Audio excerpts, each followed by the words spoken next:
Thank you again, Director Patel. Before we get going, I do have one quick scheduling announcement.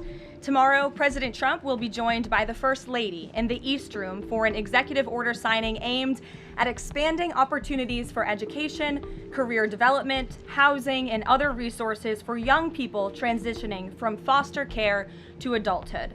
This is part of the First Lady's Fostering the Future efforts, which are a Be Best initiative. In other news, the Democrats dragged on the government shutdown for 43 days, the longest shutdown in U.S. history. But tonight, thanks to Republicans, the White House is very hopeful that this shutdown is going to come to an end. The damage caused by the Democrats with this reckless government shutdown cannot be forgotten.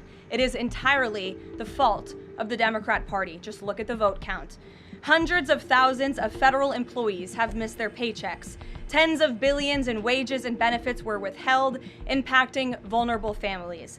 Millions of low-income Americans missed their SNAP benefits. Nearly 20,000 flights at airports across the country were delayed due to staffing shortages, causing Americans to miss family events, vacations, and work obligations. According to Airlines for America, an estimated 5.2 million travelers have had their flights disrupted over the course of the Democrat shutdown. And our economy has lost billions and billions of dollars in economic activity over the course of this shutdown, hurting consumer sentiment and crushing the travel and hospitality industries. According to a CBO estimate, the Democrat shutdown could end up decreasing fourth quarter economic growth by 2 whole percentage points.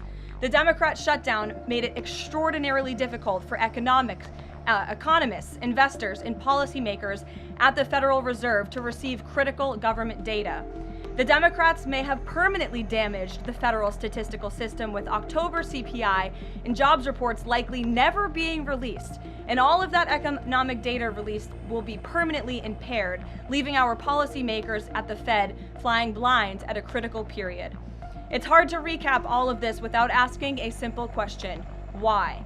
Why have the Democrats put the American people through this pain for 43 days in a row? And it feels like Groundhog Day being up here again talking about this Democrat shutdown. And the answer to that question is pure partisan politics. They started this shutdown with a ridiculous demand to force taxpayer-funded healthcare benefits to illegal aliens who broke into our country. Even after it was clear President Trump and Republicans would never force American taxpayers to pay for free health care for illegals. In fact, President Trump's One Big Beautiful Bill fixed that problem. The Democrats kept dragging this reckless government shutdown on for weeks longer to boost their turnout in an election, perhaps one might guess. That's because the Democrats are totally captured by their far left-wing base, who only care about attacking President Trump, even if it means hurting innocent Americans in our country. The Democrats' weakness and their unwillingness to buck the fringe members of their party dragged this harmful shutdown on for 7 weeks and inflicted massive pain onto the American public. But let's be clear, the clean CR being voted on today in the House of Representatives that will lead to the reopening of the federal government is what President Trump and Republicans have supported from day one. Our troops, air traffic controllers, and federal employees will be back to receiving their regular paychecks. Families in need will get back to receiving their food purchasing assistance, and the people's government will soon be back open for business. President Trump looks forward to finally ending this devastating Democrat shutdown with his signature, and we hope that signing will take place later tonight. On another matter, I want to address the affordability issue that's received a great deal of media attention this past week, which is ironic because it didn't receive that much attention when Joe Biden was here and inflation was at a record high 9%, the worst inflation crisis in modern American history. And President Trump won a landslide election in part to address the affordability issues created by Joe Biden and the Democrats. And that's exactly what President Trump has done since day one of his administration. Since the first day in office and every day since, the Trump administration has taken aggressive action to fix the Biden-created cost of living issues. The notion that the same Democrats who just shut down the federal government to sabotage our economy, rob people of their paychecks, and also helped Joe Biden ratchet up inflation to 9% are now suddenly affordability champions, that notion is completely absurd. And it's something only the liberal media would have the gall to push. But the reality is that President Trump and his administration have done so much to lower prices and increase the economic prosperity of the American people. And this president and his team of amazing economic advisors are going to keep working on this issue every single day. In less than 10 short months, President Trump signed the largest middle-class tax cuts in American history, including no tax on tips, overtime, and Social Security, which will guarantee that next year Americans are going to put more money back into their pockets. The president has completely unleashed American energy dominance to help bring gasoline prices to the lowest in 5 years, and we expect them to continue to decrease. And it has also lowered energy costs overall. There is more work to do, but again, the president's deregulatory and pro-American energy agenda is absolutely going to continue to drive down prices. This formula worked in the president's first term, and we expect that it's going to work again. And this is key because we know energy costs are the #1 driver of inflation. Again, just look at what Joe Biden did to our energy industry over the past 4 years of his administration, and look at what happened to inflation as a result. Everything became more expensive. To lower prescription drug prices and healthcare costs, the president has been working around the clock on this issue. He is obsessed with negotiating these good deals on behalf of the American people to bring down pharmaceutical costs and drug costs for Americans, and he has done so on a number of fronts. You have seen him discuss that in the Oval Office several times.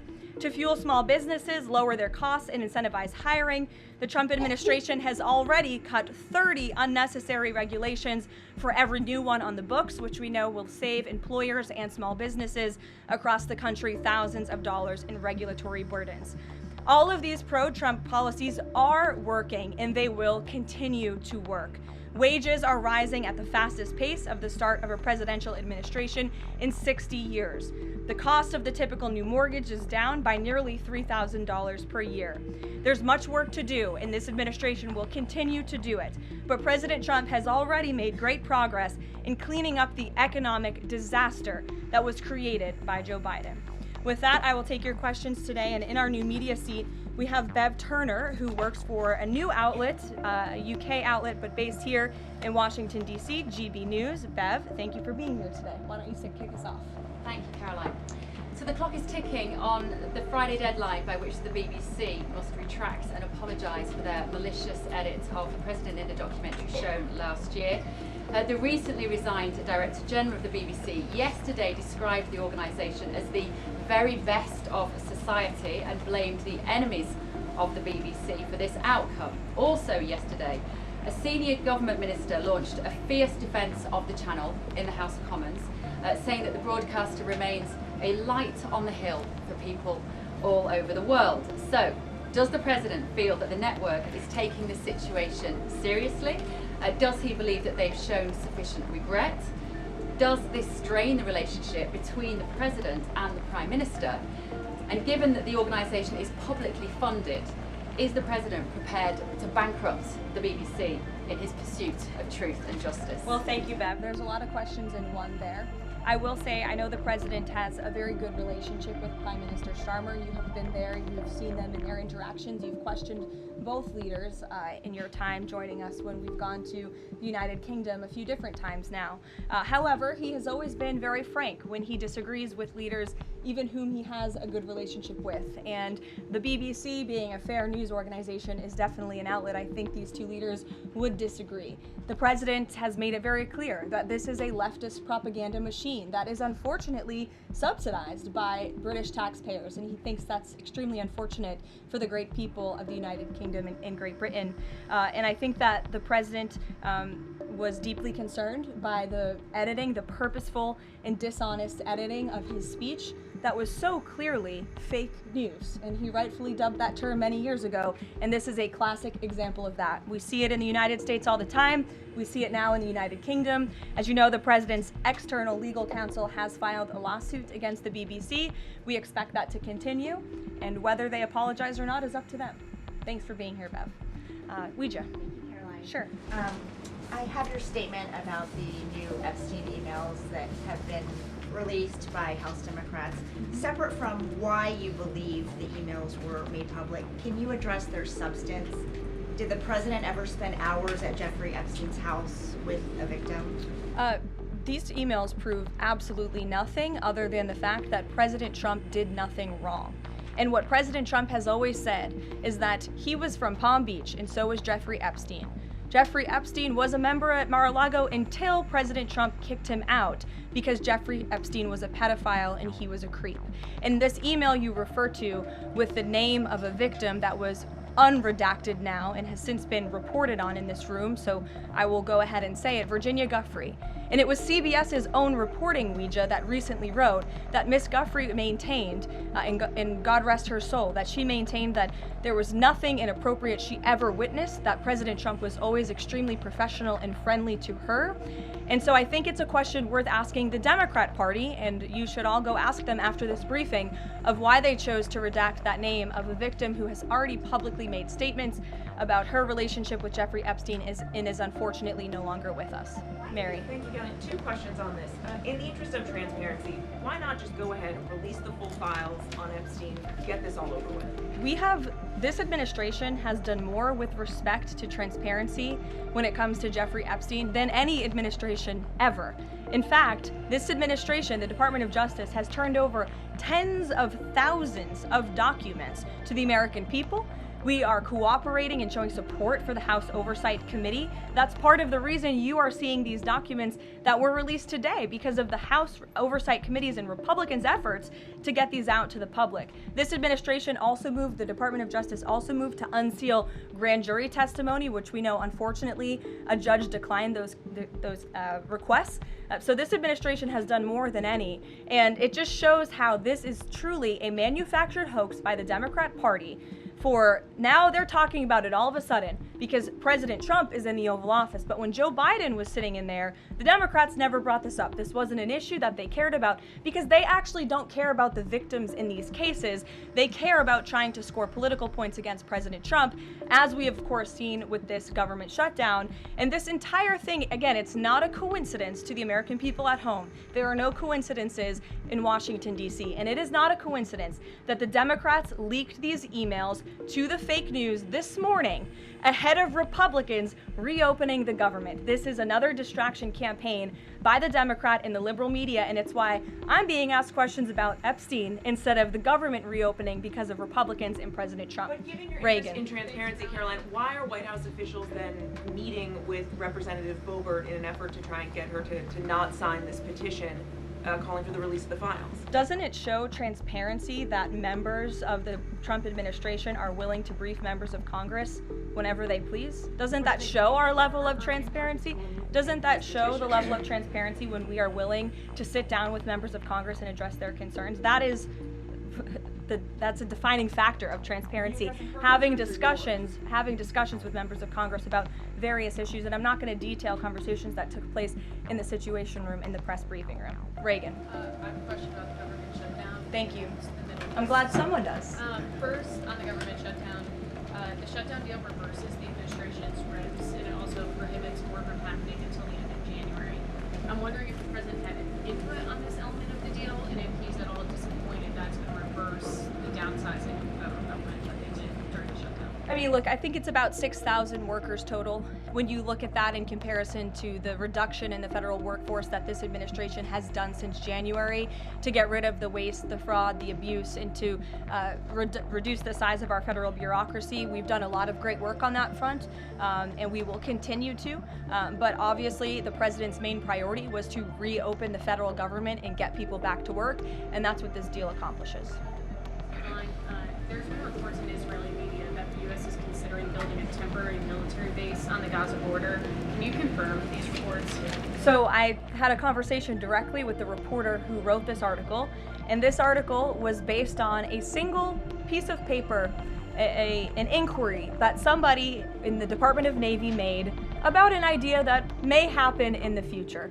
And this reporter deemed that as an official plan and ran with a story that the United States is looking into it. I checked with the highest levels of the United States federal government. This is not something the United States is interested in being engaged in. It's not something we are currently involved in right now that we will be funding. And the president has been very clear he doesn't want to see boots on the ground with respect to what's happening in the Middle East. We've made great peace. We've made great progress with the peace plan in Gaza, and we want to continue to see that move forward. But I put a comment in that story for a reason. And sometimes we see reporters take a piece of paper like this and just deem it as official policy, and sometimes that misleads people a little bit. Sure. There's been a question about UK intelligence sharing regarding the drunk interdictions involving Venezuelan boats. How will that affect the U.S. military operation? There's been a lot of discussion about the high caliber of the intelligence that has been provided before any of these military actions have taken place. I've seen that report. Oh, hello. I've seen that report. I'm familiar with the reporting, but we don't comment on intelligence matters, classified intelligence matters, as you know. As for the Trump administration's position on our narco-terrorist campaign in the Caribbean, it is going to continue, and the president has made it very clear he's not going to allow terrorists to bring illegal drugs that kill American citizens into our great country. Sure, John. I'll go to John and then Zolan. Go ahead. Thank you so much. Trump has talked about sending out $2,000 checks to U.S. citizens. Earlier this year, he also talked about sending a Doge dividend. That didn't materialize. Should U.S. Citizens expect the $2,000 proposal? Is the White House committed to making that happen? The White House is committed to making that happen, yes, and we are currently exploring all legal options to get that done. I don't have a timeline for you or any further details, but I can confirm for you that the president made it clear he wants to make it happen, and so his team of economic advisors are looking into it, and when we have an update, we'll provide one. Solon. You said at the top that one of the costs of the government shutdown was that people missed their SNAP benefits. Can you explain then why the administration went to court to fight the funding of food stamps and SNAP benefits? So recipients missed their SNAP benefits because the Democrats shut the government down, and they forced the administration to tap into a contingency fund that did not even fund the full entirety of this program. And so then you had an unhinged judge who was trying to dictate from the bench what the executive branch has to pay for and where that money has to come from. That is judicial overreach at its finest, and so that's why the administration pushed back on that. We can't have the judicial branch telling the executive branch that we need to rob the Children Nutrition Fund, which is what this judge was trying to do, to pay for SNAP benefits. That's completely inappropriate and it's unconstitutional, and we've been proven right with that legal argument. But now the good news is, again, thanks to Republicans and in several hours President Trump, the government is going to be reopened, and SNAP recipients are going to receive their full benefits, which is what President Trump has always wanted to do. Stephen. Why also did you need the judicial process for that? I mean, during this shutdown, didn't the administration have a responsibility to tap into any of those reserves to ensure that essentially we did. People we did tap into it. We did tap into the contingency fund. And then the judge told us, no, you have to get more money from a children's nutrition fund. And we felt that was judicial overreach. You shouldn't tell the president which fund he has to rob because the Democrats are holding the country hostage by shutting down the federal government. Stephen, go ahead. Well, if the president is considering a pardon for Ghislaine Maxwell? Again, he's answered this repeatedly. It's not something he's talking about or even thinking about at this moment in time. I can assure you of that. Stephen. Caroline, I've got two questions about New York for you. Sure. First, you always do. On brand for the New York Post. Mayor-elect Mamdani, he said that he plans to reach out to President Trump and that, quote, this is a relationship that will be critical. Does the White House have a response to this planned outreach? It's the first time I'm hearing of it. I'll let the president respond himself to that comment by Mr. Mamdani. Second question, Jack Schlossberg, the grandson of President Kennedy, announced today that he's running for Congress. He in the recent past has referred to his uncle, the HHS secretary, as, quote, a rabid dog, and he has said that the Trump administration is, quote, the most corrupt in American history. Does the White House have a comment on this sort of comment from a rising star in the Democratic Party? I don't even think such ridiculous comments are responding to. Obviously, those things are not true. And Secretary Kennedy is doing a phenomenal job bringing transparency and the gold standard of science back to our healthcare system. Eamon. Thank you, Caroline. The president's hosting a number of Wall Street CEOs for dinner tonight here at the White House. Can you give us the names of the CEOs who are going to be here and give us a sense of what the president's message to Wall Street is going to be tonight? I don't have a full list for you in front of me, Eamon. I know you've reported on some names and we've helped you navigate whether those names were truthful or false.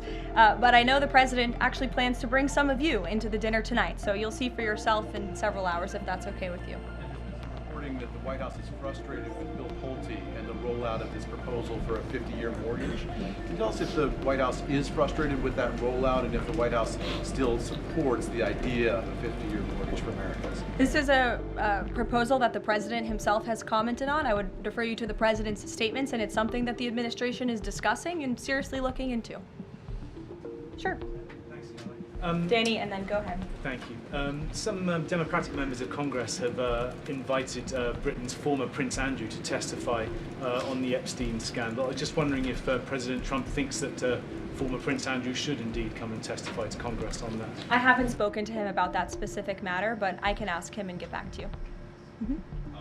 On the government shutdown, the president and House Republicans have made clear they were not going to negotiate healthcare strategy or policy while the government was shut down. Now, assuming that it reopens tonight, is the president intending to invite any Democrats over to have negotiations over these subsidies or any other plan to bring down the cost of health insurance? I will just add that, as you pointed out, the Democrats were holding our country hostage to try to negotiate on a healthcare system that they created. Obamacare, as it's famously called, is a system the Democrats created. It is a broken system. It has driven up healthcare costs dramatically in this country.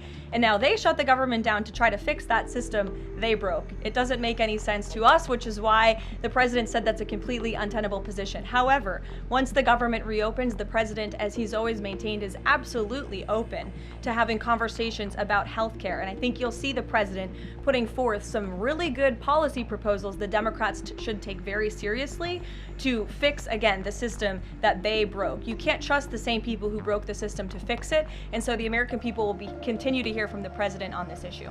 Follow up on the question about the $2,000 payments of tariff revenue.